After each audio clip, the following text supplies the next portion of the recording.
ದಲಿತ ಸಂಘರ್ಷ ಸಮಿತಿ ಜಿಲ್ಲಾ ಸಂಯೋಜಕರಾಗಿ ಆಯ್ಕೆಯಾದ ಮಂಜುನಾಥ್ ಕಟ್ಟಿಮನಿ ಅವರಿಗೆ ದಲಿತ ಮುಖಂಡರು ಹಾಗೂ ವಿವಿಧ ಸಂಘಟಕರು ಸನ್ಮಾನಿಸಿದರು. ದಲಿತ ಮುಖಂಡ ಸಿದ್ದಪ್ಪ ಕಟ್ಟಿಮನಿ ಮಾತನಾಡಿ, ಸಮಾಜದ ಜನರಿಗೆ ಆಗುವ ಅನ್ಯಾಯ ಮತ್ತು ದೌರ್ಜನ್ಯಕ್ಕೆ ನ್ಯಾಯ ಕೊಡಿಸುವ ನಿಟ್ಟಿನಲ್ಲಿ ದಲಿತ ಸಂಘರ್ಷ ಸಮಿತಿ ಹುಟ್ಟುಕೊಂಡಿದೆ ಎಂದರು.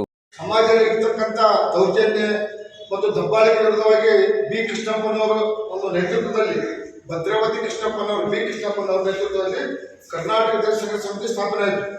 ಸ್ಥಾಪನೆ ಆದಾಗ ಇದು ಅತ್ಯಂತ ಒಂದು ಸಂಘಟನೆ ಯಾವ ರೀತಿಯಪ್ಪ ಅಂತ ಒಂದು ಮಿಲಿಟರಿ ಸಿಸ್ಟಮ್ ಸೈನ್ಯವಾಗಿ ಪ್ರಬಲ ಆಯಿತು.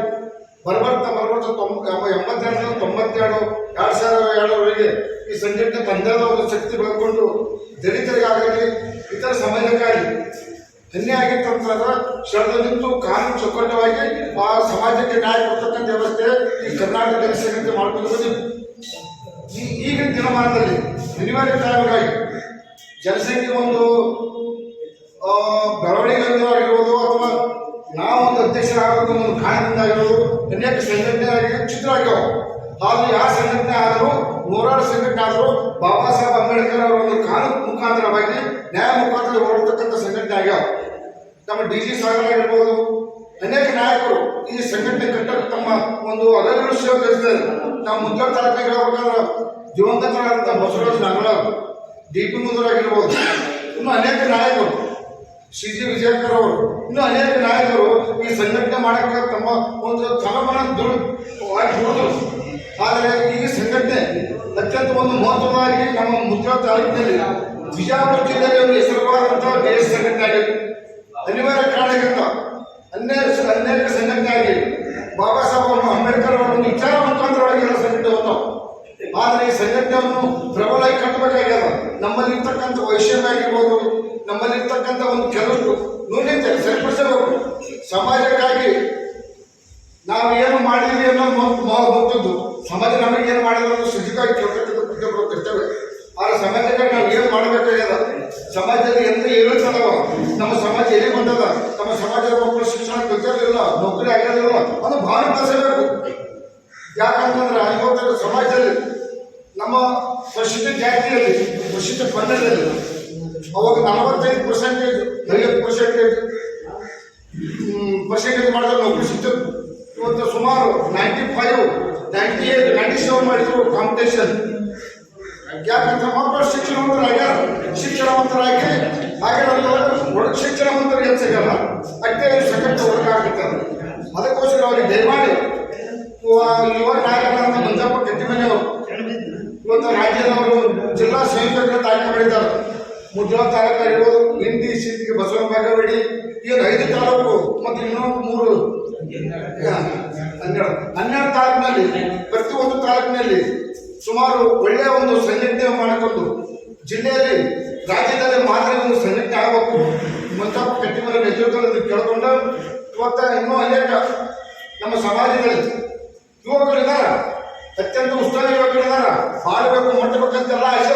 ಆದರೆ ಅನಿವಾರ್ಯ ಕಾರಣದಿಂದ ದೇಶದಿಂದ ಚಿತ್ರ ಹಾಕಿರ್ತಾವ. ಆ ದೇಶ ಮರಿಬೇಕು, ನಾವು ತನವನ್ನು ಬೆಳೆಸಬೇಕು. ಬಾಬಾ ಸಾಹೇಬ್ ಅಂಬೇಡ್ಕರ್ ಸಿಂಗನಾಗಿ ಬಾಬಾ ಸಾಹೇಬ್ ಅಂಬೇಡ್ಕರ್ ಬನ್ನಿ, ಬಾಬಾ ಸಾಹೇಬ್ ಅಂಬೇಡ್ಕರ್ ಅವರು ಸಂವಿಧಾನ ಬರೆಯುವಂತಾಗ ನಮ್ಮ ದೇಶದ ಜನಸಂಖ್ಯೆ 1950 ಸಂವಿಧಾನ ಜಾರಿ ಪೂರ್ವದಲ್ಲಿ ನಮ್ಮ ದೇಶದ ಜನಸಂಖ್ಯೆ ಕೇವಲ 42 ಕೋಟಿ. ನಮ್ಮ ದೇಶದ ಜನಸಂಖ್ಯೆ ಕೇವಲ 42 ಕೋಟಿ. ಇವತ್ತಿಗೆ 2024ರಲ್ಲಿ 134 ಕೋಟಿ. ಸಂವಿಧಾನ ಬರೆಯುವಂತಾಗ 44 ಕೋಟಿ. ಸಂವಿಧಾನ ಬರೆದು ಇವತ್ತು 75 ವರ್ಷ ದಾಟ್ಯಾರ. ಇವತ್ತು ದೇಶದ ಜನಸಂಖ್ಯೆ 134 ಕೋಟಿ. 134 ಕೋಟಿ ಜನಸಂಖ್ಯೆಗೆ ಬಾಬಾ ಸಾಹೇಬ್ ಅಂಬೇಡ್ಕರ್ ಅವರು 15 ಮಾನವರು ಸಂವಿಧಾನ ಬರೆಸಿದ್ದಾರೆ. 5 ಜನಾಂಗದವರು 18% ಮೀಸಲಾತಿಟ್ಟಿದ್ದು, 18%. ಇವತ್ತು ರಾಜಕೀಯ ಒತ್ತಡಕ್ಕಾಗಿ ಮತ್ತು ಇನ್ನೂವರೆ ಕಾರಣಕ್ಕಾಗಿ ಕೆಲವು ಸಮಾಜವರು ಎಷ್ಟೊಳಗೆ ಸೇರ್ಕೊಂಡು ತಪ್ಪಲ್ಲ. ಆದರೆ ಮೂಲ ಸ್ವತಂತ್ರ ಒಳಪಟ್ಟವ್ರು ಯಾರು, ಇವ್ರಿಗೇನು ಆಗಬೇಕಾದ ಕಟ್ಟ ಕಡೆಯ ಮನುಷ್ಯನಿಗೆ ಸರ್ಕಾರದ ಒಂದು ಸೌಲಭ್ಯ, ನ್ಯಾಯ ಸಿಗಬೇಕು. ಬಾಬಾ ಸಾಹೇಬ್ ಅಂಬೇಡ್ಕರ್ ಕೆಲಸಾಗಿ ಕಟ್ಟ ಕಡೆ ಮನುಷ್ಯ. ಇವತ್ತು ನಾವು ಸಂಘಟನೆ ಮಾಡ್ಕೊಂಡು ನಾವು ಅಡ್ಡಾಡ್ಕೊಂಡು ನಾವು ಕಾಣ್ಬೋದು. ಸಂಘಟನೆ ಇಲ್ಲಾರ್ದವರು ಕಟ್ಟ ಕಡೆ ಮನುಷ್ಯ ತಾವು ಸಂವಿಧಾನದ ಹೊರವಾಗಬೇಕು, ಸರ್ಕಾರ ಸಹಾಯಧನ ಮುಟ್ಟಬೇಕು ಅನ್ನೋದು ಬಾಬಾ ಸಾಹೇಬ್ ಕನಸಾಗಿತ್ತು. ಆ ಕನಸು ಹೇಳ್ತಿಲ್ಲ.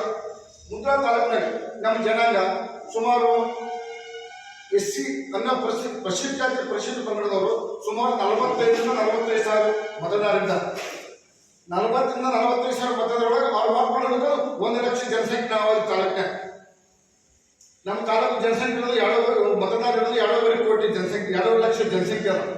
ಎಲ್ಲರೂ ಕೂಡ 3 ಲಕ್ಷ ಜನಸಂಖ್ಯೆ, ನಾವು 1 ಲಕ್ಷ ಜನಸಂಖ್ಯೆ. ಸಿದ್ದರಾಮಯ್ಯ ಅವರು ಹೇಳಿದರು ಜಾತಿಗಣತಿ ಮಾಡಬೇಕು, ಜಾತಿಗಣತಿ ಮಾಡಬೇಕು. ಕೆಲವೊಂದಿಷ್ಟು ಪಕ್ಷಗಳು ಜಾತಿಗಣತಿ ಮಾಡಂತಾವ. ಯಾಕೆ ಜಾತಿಗಣತಿ ಮಾಡಂತಾವ ಅಂತಾರೆ, ಈ ಜನರ ಜನಸಂಖ್ಯೆ ಹೆಚ್ಚನ್ನು ತೋರಿಸಿಕೊಂಡಾಗ ನಮ್ಮ ಮಾತು ನಡೆಯಲ್ಲ. ಅಷ್ಟಾದರೂ ಅದು ಜಾತಿಗಣತಿ ಸೋರಿಕೆ ಆಯಿತು. ಕರ್ನಾಟಕದಲ್ಲಿ 6.5 ಕೋಟಿ ಜನಸಂಖ್ಯೆ ಒಳಗ ಪರಿಶಿಷ್ಟ ಜಾತಿ 1,44 ಲಕ್ಷ, ಪರಿಶಿಷ್ಟ ಪಂಗಡದವರು 75-80 ಲಕ್ಷ. ಈ ಪರಿಶಿಷ್ಟ ಜಾತಿ ಪರಿಶಿಷ್ಟ ಪಂಗಡದವರು 2 ಕೋಟಿ ಜನಸಂಖ್ಯೆ ಆಗಿದೆ. ಅಲ್ಪಸಂಖ್ಯಾತರು ಹಿಂದುಳಿದ ವರ್ಗದವರು ಎಲ್ಲ ಜನಾಂಗದವರು ತಗೊಂಡ್ಬಿಟ್ರೆ 6 ಕೋಟಿ ಜನಸಂಖ್ಯೆ ಒಳಗ ಸುಮಾರು 3-4 ಕೋಟಿ ಜನಸಂಖ್ಯೆ ಬಾಬಾ ಸಾಹೇಬ್ ಅಂಬೇಡ್ಕರ್ ಕನಸು ನೆನೆಸ್ಕೋಬೇಕಾದ್ರೆ ಈ 3-4 ಕೋಟಿ ಜನಸಂಖ್ಯೆ ಚಂದ ಇರಬೇಕು ಅನ್ನೋದು ಬಾಬಾ ಸಾಹೇಬ್ ಅಂಬೇಡ್ಕರ್. ಆದ್ರೆ ಇವತ್ತಿನ ಮಟ್ಟಿನಲ್ಲಿ ಕೆಲವೊಂದು ರಾಜಕೀಯ ಒಂದು ಪಿತೂರಿಯಿಂದ, ಕೆಲವೊಂದು ವಿಚಾರದಿಂದ ಸಂಘಟನೆಗಳು ಡಿವೈಡ್ ಆಗಿರ್ತಾವ, ಸಂಘಟನೆ ಹೊಡೆದು ಹೋಗ್ಬಿಡ್ತಾವ. ಕೆಲವೊಂದು ದ್ವೇಷಿಸುವಿಂದ ಅಂತ ದ್ವೇಷಿಸು ಮರಿಬೇಕು, ಸಂಘಟನೆ ಚೆನ್ನಾಗಿ ಕಟ್ಟಬೇಕು. ಮಂಜುನಾಥ್ ಕಟ್ಟಿಮನೆ ಕೇಳ್ಕೊತೀನಿ. ಇವತ್ತು ಮುದ್ರಾ ತಾಲೂಕು ಅಲ್ಲಿ ಒಬ್ಬರು ಮುಖಂಡನ ಮಾಡಿ 5 ಮಂದಿ ಕಾರ್ಯಕರ್ತರು ನಮ್ಮ ಸಮಾಜಕ್ಕೆ ಏನು ದೌರ್ಜನ್ಯ ಆಗುತ್ತೆ, ಏನು ಅನ್ಯಾಯ ಆಗುತ್ತ, ಅದಕ್ಕೆ ನಾವು ಜಗಳ ತಗೊಂಡು ಕೇಳ್ತೇವೆ. ಅದಕ್ಕೆ ಸರಿಪಡಿಸೋದು, ಕಾನೂನು ಮುಖಾಂತರ ಅವ್ರಿಗೆ ನ್ಯಾಯ ಕೊಡಿಸೋದು, ಇದು ಒಂದು ಕೆಲಸ ನಾವು ಮಾಡಬೇಕು. ಪ್ರತಿಯೊಬ್ಬರು ಯುವಕರು ಮುಂದೆ ಬರಬೇಕು. ನಾವು ಸುಮಾರು ನಗರ ಬಸವರ ಒಂದು ಸಂಘಟನೆಯಲ್ಲಿ ತಾಲೂಕಿನ ಜಿಲ್ಲಾಗ ಹೋರಾಟ ಮಾಡಿವಿ, ಎಲ್ಲ ರಗಡ ಹೋರಾಟ ಮಾಡಿವಿ. ಆದರೆ ಹೋರಾಟದ ಪ್ರತಿಫಲ ಸಮಾಜಕ್ಕೆ ಇನ್ನೂ ತಟ್ಟಿಲ್ಲ, ತಟ್ಟಬೇಕಾಗ್ಯದ. ಇದು ನಮ್ಮ ಮಕ್ಕಳು ಕಲಿಬೇಕು, ಶಿಕ್ಷಣ ಕಲಿಬೇಕು, ಶಿಕ್ಷಣವಂತರಾಗಬೇಕು. ಅದಕ್ಕೆ ಬಾಬಾ ಸಾಹೇಬ್ ಅಂಬೇಡ್ಕರ್ ಹೇಳಿದ್ದು ಶಿಕ್ಷಣ ಸಂಘಟನೆ ಹೋರಾಟ, ಶಿಕ್ಷಣ ಸಂಘಟನೆ ಹೋರಾಟ. ಶಿಕ್ಷಣವಂತರಾಗಬೇಕು. ಮೊದಲು ನಾವು ಶಿಕ್ಷಣವಂತರಾದಾಗ ಏನು ಕೇಳಬೇಕು, ಏನು ಬಿಡಬೇಕು ಅನ್ನೋದು ನಮ್ಗೆ ಜ್ಞಾನ ಆಗ್ತದೆ. ಶಿಕ್ಷಣವಂತರ ಆಗ್ಬೇಕಂದ್ರೆ ಏನು ಸೌಲಭ್ಯ ಏನು ಬರ್ತದ, ಸರ್ಕಾರ ಏನು ಪಾಸ್ ಮಾಡಿದ ನಮ್ಗೆ ಏನು ಗೊತ್ತಾಗಲ್ಲ. ಶಿಕ್ಷಣವಂತರಾದಾಗ ಆ ನ್ಯಾಯ ಕೇಳಿದ್ರೆ ಚೀಫ್ ಆಫೀಸರ್ ನಾವು ಶಿಕ್ಷಣವಂತರಾಗಿ ಕೇಳ್ತೀವಿ, ಕೆಲವು ಸೌಲಭ್ಯ ಕೊಡಲಿಕ್ಕೆ ಅದು ಹೋರಾಟ ಮಾಡಬೇಕು. ಮೊದಲು ಸಂಘಟನೆ ಆಗಬೇಕು, ಹೋರಾಟ ಮಾಡಬೇಕು. ಶಿಕ್ಷಣ ಸಂಘಟನೆ ಹೋರಾಟ ಅನ್ನೋದು ಅಂಬೇಡ್ಕರ್ ಒಂದು ಅಜೆಂಡಾ ಆಗಿತ್ತು. ಅದಕ್ಕೋಸ್ಕರವಾಗಿ ಇವತ್ತೇನು ಸಂವಿಧಾನ ನಮ್ಮ ದೇಶಕ್ಕೆ ಅಂತ ಆಸ್ತಿ ಅದ, ಅದೆಷ್ಟೋ ದೇಶಗಳನ್ನ ಫಾಲೋ ಮಾಡ್ತಾರೆ. ಆ ಸಂವಿಧಾನಬದ್ಧವಾಗಿ ಇವತ್ತೇನು ಹಿಂದುಳಿದ ಪ್ರದೇಶ, ಹಿಂದುಳಿದ ಜನಾಂಗ ಅಂತೀವಿ, SC ಆಗಿರ್ಬೋದು, ST ಆಗಿರ್ಬೋದು, ಎಲ್ಲ ಜನಾಂಗಕ್ಕೂ ಸಂವಿಧಾನ ಬರ್ತಾರೆ ಅಂಬೇಡ್ಕರ್ ಅವರು. ಇಂಥ ಮಂಜಾನಂತವರು, ಇಂಥ ಹೋರಾಟಗಾರರು ಇವತ್ತ ಮುಂಚಿನಲ್ಲಿ ಜವಾಬ್ದಾರಿ ಕೊಟ್ರ ಸಂವಿಧಾನವನ್ನ ರಕ್ಷಣೆ ಮಾಡಕ ಇಂಥ ಯುವಕರ ಅವಶ್ಯಕತೆಯಾಗಿದೆ. ಯಾಕಪ್ಪ ಅಂತಂದ್ರೆ ಇವತ್ತಿನ ಕಾಲದಲ್ಲಿ ನಾವು ನೋಡ್ಬೋದು, ಇವತ್ತು ತಾಲೂಕಿನಾಗ ನೋಡ್ಬೋದು, ಇವತ್ತು ನಾವು ಜಿಲ್ಲಾದಾಗ ನೋಡ್ಬೋದು. ಯಾಕಂತಂದ್ರೆ ನಾವು ಸಮಾಜದೊಳಗ ಇದ್ದಾಗ ಹೊರಗೆ ಬಂದಾಗ ಸಿದ್ದಣ್ಣ ಹೇಳಿದ್ರು 82 DSS ಹುಟ್ಟಿ ಊಟ ಹಾಕಿದ್ರು. ನಾವು 82 ನಾವು 81 ನಮ್ಮ ಡೇಟ್ ಆಫ್ ಅದರಿಂದ ಒಂದೇ ವರ್ಷದಾಗಿದ್ದೀವಿ ನಾವು ಹುಟ್ಟಿದಾಗ. ಅಷ್ಟ ಅನುಭವ ಇದ್ದವರು ಯಾಕೆ ಮಾತಾಡ್ತೀನಿ ಅಂತಂದ್ರೆ ಸಂಘಟನೆ ಅವಶ್ಯಕತೆ ಇದೆ. ಇವತ್ತು ಪರಿಶಿಷ್ಟ ಪಂಗಡ ಅಂತಂದ್ರೆ ನಾವಿವತ್ತು ಒಂದು ಏನೋ ರಾಜಕೀಯವಾಗಿ, ಶೈಕ್ಷಣಿಕವಾಗಿ, ಸಾಮಾಜಿಕವಾಗಿ ನಾವು ಬೆಳವಣಿಗೆ ಆಗಬೇಕು, ಹಿಂದುಳಿದವರು ಬದಲಾಗಬೇಕು, ಶಿಕ್ಷಣ ಪಡಿಬೇಕು, ಹಾಗೂ ತಾಯಿ ತಂದೆ ಚೆನ್ನಾಗಿ ನೋಡಬೇಕು, ಸಮಾಜದಲ್ಲಿ ನಾವು ಒಳ್ಳೆ ರೀತಿಯಾಗಿ ಬದುಕಬೇಕು ಅಂತ ಏನು ಸಂವಿಧಾನ ರೂಪವಾಗಿದೆ, ಸಂವಿಧಾನ ಜಾರಿಯಾಗಿದೆ. ಆದರೆ ಇವತ್ತು ಅದು ಕೆಲವೊಬ್ಬರು ಉನ್ನತವಾದಂಥವು ಅದನ್ನ ಹತ್ತಿಕ್ಕುವಂತ ವ್ಯವಸ್ಥೆ ಪ್ರತಿ ಕಾಲದಲ್ಲಿನೂ ಮಾಡ್ತಾರೆ. ಆದ್ರೆ ನಾವೇನ್ ಮಾಡಬೇಕು ಅಂತಂದ್ರೆ ಪ್ರತಿ ಸಲಿನೂ ನಾವು ಪ್ರತಿಭಟನೆ ಮಾಡಿದಾಗ ಆ ಸಂವಿಧಾನ ಉಳಿತೀವಿ, ಆ ಸಂವಿಧಾನ ಉಳಿದ್ರೆ ನಾವು ಉಳಿತೀವಿ, ನಾವು ಉಳಿದ್ರೆ ಇಂದು ನಮ್ಮ ಪೀಳಿಗೆ ಉಳಿತೈತಿ. ಇದು ಸತ್ಯವಾದ ಸಂಗತಿ. ಇದಕ್ಕೆ ನಿಜವಾದ ಒಂದು ಸತ್ಯವಾದ ಉದಾಹರಣೆ ಪ್ರಾಕ್ಟಿಕಲ್ ಆಗಿ ಇವತ್ತು ನಾವು ಸಿದ್ಧಾಂತ ನಾವು ಪಟ್ಟಣ ಪಂಚಾಯತಿ ಒಳಗೆ ಸೇರಿದ್ವಿ. ನಾವು 10ನೇ ವಾರ್ಡ್ನಿಂದ ಈ ಪಟ್ಟಣ ಪಂಚಾಯತಿ ಕೌನ್ಸಿಲರ್ ಆದ್ವಿ, ಅವ್ರು 5ನೇ ವಾರ್ಡ್ನಿಂದ ಕೌನ್ಸಿಲರ್ ಆದ್ವಿ. ನಾವು ಒಂದು ಕೂಡಿ ಇವತ್ತ ಸಿದ್ಧಾಂತ ನನಗಿಂತ ಹಿರಿಯೋ ಅಗಾಧವಾದ ಅನುಭವ ಇದೆ. ನಾವು ಹೊಸದಾಗಿ ಬಂದವರು. ಆದ್ರೆ ಸಂವಿಧಾನ ಪ್ರಕಾರ ಏನು ನಮಗೆ ಹಕ್ಕುಗಳನ್ನ ಸಿಗಬೇಕಂತ ಕೇಳಿದಾಗ ನಾನು ತಾಸ್ಕೊಂಡು ಇಡೀ ತಾಲೂಕಿಗೆ ಗೊತ್ತು, ಇಡೀ ರಾಜ್ಯಕ್ಕೆ ಗೊತ್ತು, ಊರಿಗೆ ಗೊತ್ತು. ಆದ್ರೆ ನಾವು ಬಿಡಲಿಲ್ಲ, ಸಂವಿಧಾನವನ್ನ ಫಾಲೋ ಮಾಡಿದ್ವಿ, ಸಂವಿಧಾನ ಪ್ರಕಾರ ಹೋರಾಟ ಮಾಡಿದ್ವಿ. ಆದ್ರೆ ಸಿದ್ದಣ್ಣ ಇವತ್ತು ಅಧ್ಯಕ್ಷ ಆದ. ಸಿದ್ದಣ್ಣ ಅಧ್ಯಕ್ಷ ಆದಂತಂದ್ರೆ ಸಿದ್ದಣ್ಣ ತನ್ನ ಸ್ವಂತಕ್ಕಾಗಿಲ್ಲ, ಹಿಂದುಳಿದ ಸಮಾಜದಗೋಸ್ಕರ ಬರಬೇಕಂತ ಸವಲತ್ತುಗಳಿಗೋಸ್ಕರ ದನಿ ಎತ್ತಾಗ ಸಿದ್ದಣ್ಣನ ಅಧ್ಯಕ್ಷ ಆದ. ಆದ್ರ ಅವನಿಗೆ ಒಂದು ಮೀಟಿಂಗ್ ನಡೀಬೇಕಾದ್ರೆ ಎಷ್ಟರ ಮಟ್ಟಿಗೆ ಸಹಕಾರ ಕೊಟ್ಟರು ಅನ್ನೋದು ನನ್ನ ಅನುಭವ ನೋಡಿದಾಗ ನನಗೆ ಬಹಳ ಅನುಭವ ಬರ್ತದೆ. ಅದಕ್ಕೆ ಇವತ್ತಿನ ಮಟ್ಟಿಗೆ ಪರಿಶಿಷ್ಟ ಪಂಗಡ ಪರಿಶಿಷ್ಟ ಜಾತಿ ಅನ್ನೋರ್ನ ಯಾವಾಗಲೂ ನಿರಂತರವಾಗಿ ತುಳಿದ. ಇನ್ನೊಂದು ಏನಾಗುತ್ತಪ್ಪ ಅಂತಂದ್ರ ನಾವು ಎಷ್ಟು ಒಳ್ಳೇದು ಮಾಡಿ ಅದಕ್ಕೆ ಎರ್ಸು ತೆಗೆದ ನಾವು ಅದಕ್ಕೆ ತಲ್ಲೋಗಿದಾಗ ಒಳಸೋಗಿದ ಅವ ಅದನ್ನ ತಿಂದ ಇವ ಇದನ್ನ ತಿಂದ ನಿಮಗೆ ಏನು ಅದನ್ನ ಕೊಟ್ಟಿಲ್ಲನು ಇದನ್ನ ಕೊಟ್ಟಿಲ್ಲನು ಹಿಟ್ಟು ತಿಂದ ನೀ ಚಲೋ ಪ್ಯಾಂಟ್ ಹಾಕೋ ಅವ್ರು ಒಂಥರ ಅದು ಎಲ್ಲಿಂದ ಬಂತು ಪ್ಯಾಂಟ್ ಚಲೋತ್ನಾಗ ಕೆರಕೋ ಅದು ಎಲ್ಲಿಂದ ಬಂತು ಇವ್ರಿಗೆ ಚಲೋತ್ನಾಗ ಬಟ್ಟಿ ಆಯ್ತು ನೀ ಏನಂದ್ರೆ ಕನಸರ ಇವ್ರು ಯಾಕೆ ಇಂತ ಬರ್ತಾವ ಅಂತ ಕೇಳ್ತಾರ ಅವ್ರು. ಯಾಕೆ ಮಾತಾಡ್ತೀನಿ ಅಂತಂದ್ರ ಸಂಘಟನೆ ಅಂತಂದ್ರ ಹಿಂದುಳಿದವರ ಕಟ್ಟ ಕಡೆಯ ದನಿಯಾಗಿ ನಾವು ಯುವಕರ ನಾಯಕರಾದಾಗ ಮಾತ್ರ ಸಮಾಜಕ್ಕೊಂದು ಯುವಕರಿಗೊಂದು ಬಡತನಕ್ಕ ಒಂದು ಏನಾರ ನಾವು ಕೊಡುಗೆ ಕೊಡಕ್ಕ ಸಾಧ್ಯತೆ ಐತೆ ಅಂತ ಹೇಳಿ ಇವತ್ತು ಅಂಬೇಡ್ಕರ್ ಅವರು ಇಡೀ ಜೀವನನ ಒಂದು ತ್ಯಾಗನ ಮಾಡಿದ್ರು. ಎಲ್ಲಾ ಸಂಘಟನೆ ಏನಪ್ಪಾ ಅಂದ್ರೆ ಎಲ್ಲ ಪರಿಶಿಷ್ಟ ಪಂಗಡ ಪರಿಶಿಷ್ಟ ಜಾತಿ ಹಿಂದುಳಿದವರು ಎಲ್ಲರಿಗೂ ಸಿಗಬೇಕನ್ನೋ ಒಂದು ಉದ್ದೇಶಕ್ಕೆ ಇಡೀ ಜೀವನ ತ್ಯಾಗ ಮಾಡಿದ್ರು. ಅವರಂತ ಸಾಧನೆ ಇವತ್ತಿನ ಮಟ್ಟಿಗೆ ಯಾರು ವಿಶ್ವ ನಾಯಕ ಅಂದ್ರು, ಭಾರತ ರತ್ನ ಅಂದ್ರು. ಯಾಕಂತಂದ್ರೆ ಇವತ್ತು ಅಗಾಧವಾದ ಜ್ಞಾನ ಹೇಳ್ತಾರ ಅವ್ರು. ಅಂಬೇಡ್ಕರ್ ಏನ್ ಹೇಳ್ತಾರ, ಶಿಕ್ಷಣ ಅನ್ನೋದೊಂದು ಹುಳಿ ಆಗದಂತೆ ಯಾರು ಕುಡಿತಾರ ಅವ್ರು ಗರ್ಜಿಸಲೇಬೇಕಂತ. ಇವತ್ತ ಅವ್ರು ಕೊಟ್ಟಿದ್ದ ಈ ದನಿ ಅಂತ ನಾನು ಹೇಳಕ್ ಬಯಸ್ತೀನಿ. ಯಾಕಂದ್ರೆ ನಾವು ಕುಡಿದಾಗ ಯಾವಾಗಾದ್ರೂ ಕುಡಿತಿರ್ತೀವಿ. ಸಂಘರ್ಷ ಸಮಿತಿ ಆಯ್ಕೆ ಮಾಡಿದೆ ಅಂದ್ರೆ ನಮ್ಮ ಸಂತೋಷದ ವಿಷಯ. ಯಾಕಂದ್ರೆ ಮಂಜುನಾಥ ವಯಸ್ಸಲ್ಲಿ ಚಿಕ್ಕವರು ಇರ್ಬೋದು, ಮಂಜುನಾಥ ಕಟ್ಟಿಮನಿ ವಯಸ್ಸಲ್ಲಿ ಚಿಕ್ಕವರು ಇರ್ಬೋದು, ಆ ವಯಸ್ಸಿನ ಮೀರಿ ಅನುಭವ ಪಡೆದಿದ್ದಾರೆ. ಅವರು ಒಂದು ಚಿಕ್ಕ ವಯಸ್ಸಲ್ಲಿ ವಯಸ್ಸು ಮೀರಿ ಅನುಭವ ಪಡೆದಿದ್ದಾರೆ. ಯಾಕಂದ್ರೆ ನಾವು ಸಾಕಷ್ಟು ಬಾರಿ ನಮ್ಮ ಜೊತೆ ಕೂಡಿ ಸಾಕಷ್ಟು ಬಾರಿ ಯಾವುದೇ ಹೋರಾಟ ಮಾಡಿದ್ರು ಮುಂಚೂಣಿಯಲ್ಲಿ ಬಂದು ನಾನು ಜೊತೆ ಇದ್ದೀನ, ನಾನು ಜೊತೆ ಅಂತೇಳಿ ನಮ್ಮ ಜೊತೆ ಸೇರಿ ಸಾಕಷ್ಟು ಅನೇಕ ಬಾರಿ ಹೋರಾಟದಲ್ಲಿ ಪ್ರತಿಯೊಂದು ಹೋರಾಟ ಒಂದು ಏನ್ ನಡೆದಿದೆ ಆ ಹೋರಾಟದಲ್ಲಿ ಮಂಜುನಾಥ್ ಅವರು ಮುಂಚೂಣಿಯಲ್ಲಿದ್ದಂತ ವ್ಯಕ್ತಿ. ಅವ್ರನ್ನ ಆಯ್ಕೆ ಮಾಡಿದಂತ ಎಲ್ಲಾ ನಾಯಕರು ಒಂದು ಒಳ್ಳೆ ಸೂಕ್ತವಾದ ವ್ಯಕ್ತಿನೇ ಆಯ್ಕೆ ಮಾಡಿದ್ದಾರೆ ಅಂತೇಳಿ ನಾನು ಭಾವಿಸ್ತೀನಿ. ಇವತ್ತು ಈ ರಾಜ್ಯದಲ್ಲಿರ್ಬೋದು, ಈ ಜಿಲ್ಲೆಯಲ್ಲಿ ಇರ್ಬೋದು, ಈ ತಾಲೂಕಲ್ಲಿ ಇರ್ಬೋದು, ಎಲ್ಲಾ ನಾಯಕರು ಒಂದೊಂದೊಂದೊಂದು ಸಾಧನೆ ಮಾಡಿದ್ದಾರೆ. ಯಾವ ರೀತಿ ಸಾಧನೆ ಮಾಡಿದ್ದಾರೆ ಅಂದ್ರೆ ಎಲ್ಲಾ ಸಮಾಜಕ್ಕೆ ಅನ್ಯಾಯ ಆಗಬಾರ್ದು, ನಮ್ಮ ದಲಿತ ಸಮಾಜದ ಮುಖಾಂತರ ಒಂದು ದಲಿತರು ನಮ್ಮ ಜೊತೆ ಇದಾರಪ್ಪ, ನಮ್ಮ ನ್ಯಾಯ ಕೊಡಿಸ್ತಾರಪ್ಪ, ನಮ್ಮ ಜೊತೆ ಇದಾರ ಅನ್ನೋಂತ ಕೆಲಸ ಎಲ್ಲಾ ನಾಯಕರು ಮಾಡಿದ್ದಾರೆ.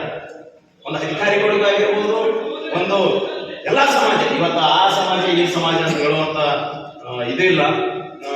ಎಲ್ಲಾ ಸಮಾಜಕ್ಕೂ ಒಂದು ಇಂಥ ಯುವಕರು ಸೇರಿ ಒಂದು ಒಳ್ಳೆ ಒಂದು ಕೆಲಸ ಆಗ್ಲಿ, ಒಂದು ಯಾವ ರೀತಿ ಒಂದು ಕಷ್ಟ ಆಗ್ಲಿ, ಆ ಕಷ್ಟಕ್ಕೆ ಧ್ವನಿಯಾಗಿ ನಿಂತವ್ರಿಗೆ ಒಂದೊಂದು ಅವ್ರ ಮನೆಗೆ ಒಂದು ಒಳ್ಳೆ ಕೆಲಸವನ್ನು ಮಾಡಿದ್ದಾರೆ. ಎಲ್ಲಾ ನಾಯಕರು ಒಂದೊಂದು ಸಾಧನೆ ಮಾಡಿದ್ದಾರೆ ಎಲ್ಲಾ ರೀತಿಯಿಂದ.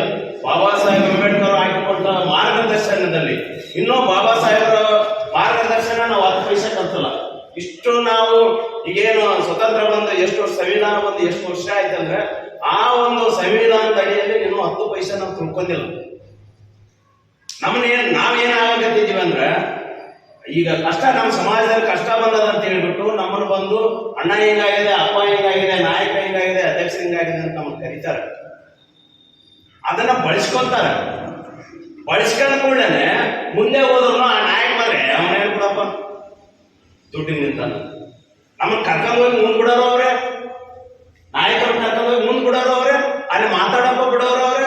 ಮಾತಾಡಕ್ ಬಿಟ್ಟು ಎಲ್ಲಾರು ಒಂದು ಒಳ್ಳೆದಾಡ್ಕೊಳ್ಳೆ ಹಿಂದೆ ಸರ್ದು ಹಿಂದ್ ಮಾತಾಡುವಂತ ಕುತಂತ್ರಿಗಳು ನಮ್ಮ ಸಮಾಜದಲ್ಲಿ ಇದ್ದಾರೆ. ಅದನ್ನ ಮೊದಲು ಆ ಒಂದು ಕೆಟ್ಟ ಮನೋಭಾವನೆ ಹೋಗ್ಬೇಕು.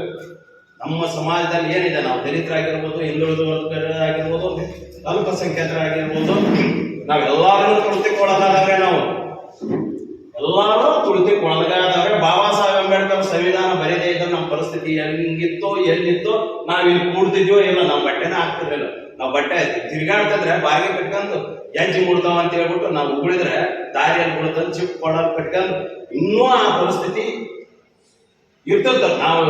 ನಾವು ಬದುಕ್ತಿದ್ದೀವೋ ಇವತ್ತು ಇಲ್ಲಿ ಅಂತೂ ನಾವು ಇರ್ತಿರ್ಲಿಲ್ಲ. ಸತ್ಯವಾದ ಮಾತು.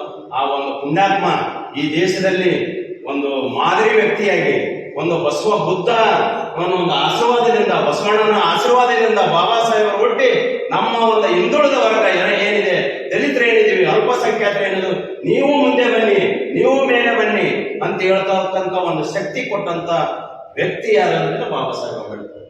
ಇವತ್ತು ನಾವು ಏನೇ ಮಾಡಿದ್ರು ಅವ್ರ ಹೆಸರು ಬಿಟ್ಟು ಮಾಡಲ್ಲ. ಆದ್ರೆ ಬಾಬಾ ಸಾಹೇಬರವ್ರಿಗೆ ಇಂಥ ಒಂದು ಶಕ್ತಿ ಅವತ್ತು ಇತ್ತಂದ್ರೆ ಈ ದೇಶನ ಒಂದು ಈ ಪ್ರಪಂಚದಲ್ಲಿ ಮಾದರಿ ದೇಶವಾಗಿ ಮಾಡುವಂತ ಶಕ್ತಿ ಅವರಲ್ಲಿತ್ತು.